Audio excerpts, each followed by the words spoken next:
అందరికి నమస్తే, welcome to జిన్నస్ global. నేను మీ గణేష్.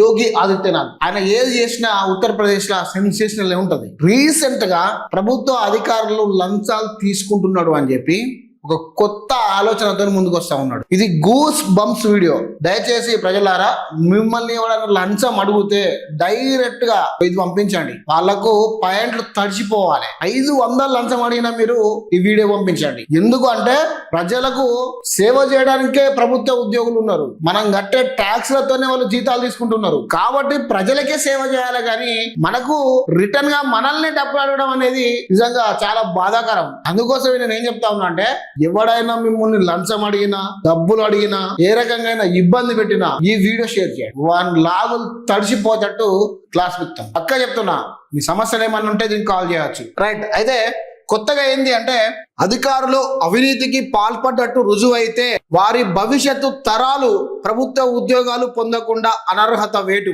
ఎట్లుంది?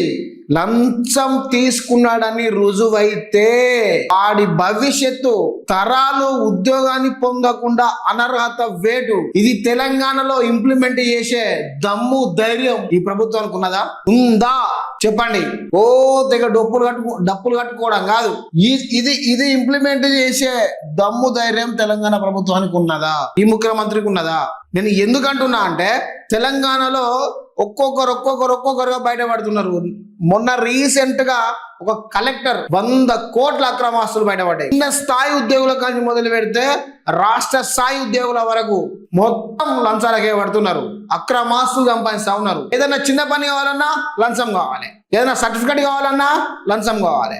ఈ లంచాలకు మరిగి అక్రమాస్తులు కూడబెడతారు. ప్రజలను గొంతు మీద గడ్డపారేసి తొక్కుతారు పైసలు అని చెప్పి. భూమి పట్ట కావాలంటే లంచం కావాలి. ఇలాంటి సిచ్యువేషన్లు మన తెలంగాణలో తయారైతాయి. ఎంతో మంది ఏసీబీ అధికారులకు దొరుకుతున్నారు రెడీ హ్యాండెడ్ గా లంచాలు తీసుకుంటూ. కానీ వాళ్ళని ఏం చేస్తున్నారు? వీళ్ళు ఓ 3 నెలలు, 6 నెలలు, సంవత్సరం, 2 సంవత్సరాలు సస్పెండ్ చేస్తున్నారు. ఆ 2 సంవత్సరాలు సస్పెండ్ చేసిన కాలంలో ఇంట్లో మంచిగా మేపుతాడు అంతే. మళ్ళా యథావిధిగా మళ్ళీ డ్యూటీ వాళ్ళకి ఇచ్చేస్తున్నారు, అయిపోతుంది. కానీ అధికారులు కనుక అవినీతి పాల్పడినట్టు రుజువు అయితే, రుజువు అంటే ఏంది? ఇన్కమ్ ట్యాక్స్ వాడు వచ్చి డైరెక్ట్ గా దొరకబట్టిండు అనుకో, రుజువు అయినట్టే కదా, అంతే కదా. సో ఇంకా మనకు కొత్తగా రుజువు ఏం లేదు. ఎప్పుడైతే ప్రభుత్వ అధికారిని దొరకబట్టిండో ఇంకో అధికారి, రుజువైనట్టే కదా.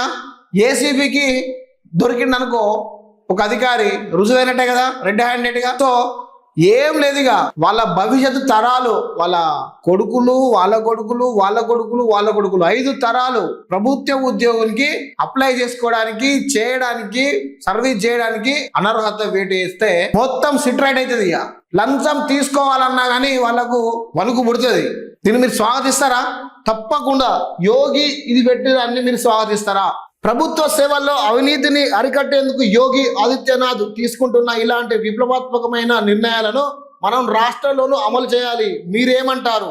ఎస్, ఏ, నో, బి. ఖచ్చితంగా అవును అంటే ఏ నొక్కచ్చు, కాదు అంటే బి నొక్కచ్చు. మేము కింద పోస్ట్ పెడతాం, మీరు దీని మీద ఒక్కసారి రెస్పాండ్ కావండి. మీకు అవినీతి ఎంత రహితంగా రాష్ట్రాన్ని మీరు కావాలనుకుంటున్నారో మాకు తెలిసిపోతుంది, ప్రజానికానికి కూడా తెలిసిపోతుంది. మీరు అవినీతి చేసే అధికారుల మీద ఎంత ఫైట్ చేస్తున్నారో కూడా తెలిసిపోతుంది. మీరు ఎంత ఇబ్బందులలో ఉన్నారో అనేది కూడా ప్రజానికానికి తెలిసిపోతుంది. నేను పోస్ట్ పెడతా, దానికి కూడా మీరు ఒకసారి రిప్లై ఇచ్చే ప్రయత్నం చేయండి. యోగి ఆదిత్యనాథ్ చేసింది తెలంగాణలో ఇంప్లిమెంట్ చేద్దాము, తెలంగాణ రాష్ట్ర సర్కార్కు ఉన్నదా? దాని మీద కూడా నేను ఒక పోస్ట్ పెడతా, మీరు దయచేసి రిప్లై ఇవ్వండి. ఈ వీడియోను ఎవరైతే లంచం అడుగుతాడో వాళ్ళకు పంపించండి. వీడియో ఒక్కసారి చూపెట్టే ప్రయత్నం చేయండి. వాళ్ళ లాగులు తడవాలి. నిజంగా ఒక ఉత్తరప్రదేశ్ లో ఒక అసలు సిసలైన సీఎం అంటే యోగి ఆదిత్యనాథ్. చెప్తా ఉన్నా కదా, బుల్డోజర్ బాబాగా అవినీతి రహిత రాష్ట్రంగా ఏర్పాటు చేయడానికి ఇగో ఈ ఆలోచన విధానాన్ని పట్టుకొచ్చింది కదా. ఏ ముఖ్యమంత్రి కన్నా ఈ ఆలోచన వచ్చిందా?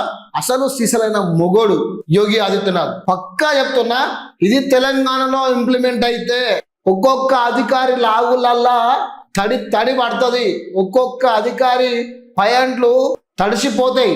లంచం అనే మాట వింటే వారికి హార్ట్ స్ట్రోక్ వస్తుంది డైరెక్ట్ గా. ఇది ఇంప్లిమెంట్ చేస్తే పక్కా. దీని మీద ఒక్కసారి ఆలోచన చేస్తే ఏ విధంగా ఉంటుందో చూడండి. ఈ చట్టాన్ని ఇంప్లిమెంట్ చేసి ప్రజల్లోకి తీసుకొచ్చే దమ్ము మన తెలంగాణ రాష్ట్ర సర్కార్కు ఉన్నదా? అసలు ఈ చట్టాన్ని రూపొందించే దమ్ము ఉందా? నాకు తెలిసి రేవంత్ రెడ్డితో అయితే నేను అనుకుంటున్నా సరే మీరు ఏ విధంగా ఉంటుంది అనేది మాత్రం చూసే ప్రయత్నం చేయండి. ఇది మాత్రం నిజంగా ఒక యోగి ఆలోచించినట్టు మాత్రమే ఆలోచించిండు, అందుకే అతని పేరు యోగి ఆదిత్యనాథ్ పెట్టుకున్నాడు. అర్థమైందా? యోగి లెక్క ఆలోచించుడు కాబట్టి యోగి ఆదిత్యనాథ్ పెట్టుకున్నాడు, ముఖ్యమంత్రి అయిండు, బుల్డోజర్ బాబా అయిండు. ఇగో ఇప్పుడు ప్రభుత్వ ఉద్యోగులు అవినీతిని అరికట్టేందుకు ఒక కొత్త ఆలోచనతో ముందుకు వస్తా ఉన్నాడు. ఈ ఆలోచనతోటి నిజం చెప్తున్న సామాన్యునికి చాలా హెల్ప్ జరుగుతుంది. ఇలాంటి ఆలోచనతోటి మిడిల్ క్లాస్ వానికి, సామాన్యునికి, మిగతా ఎవడైనా లంచాలు ఇవ్వలేని స్థితిలో ఉన్నోడికి, డబ్బులు లేకుండా పని చేసుకున్నోనికి, నిరుపేద కుటుంబాలకు ఇగో ఈ ఆలోచన ఒక పదునైన ఆయుధంగా పనిచేస్తుంది. ఈ ఆలోచన ఇది పదును లేని కత్తి లాంటిది, మాట్లాడలేని మనిషి లాంటిది. ఈ చట్టం రూపొందించి తెలంగాణలో అమలు చేయాలి. అమలు చేస్తే అవినీతి రహితంగా రాష్ట్రం తెలంగాణ ఒక 1 year లోనే తెలిసిపోతుంది. 1 year లోనే అవినీతి రహిత రాష్ట్రంగా ఏర్పడుతుందా ఏర్పడదో చూడండి. ఇప్పుడు నేనే మళ్ళీ వీడియో పెడతాను.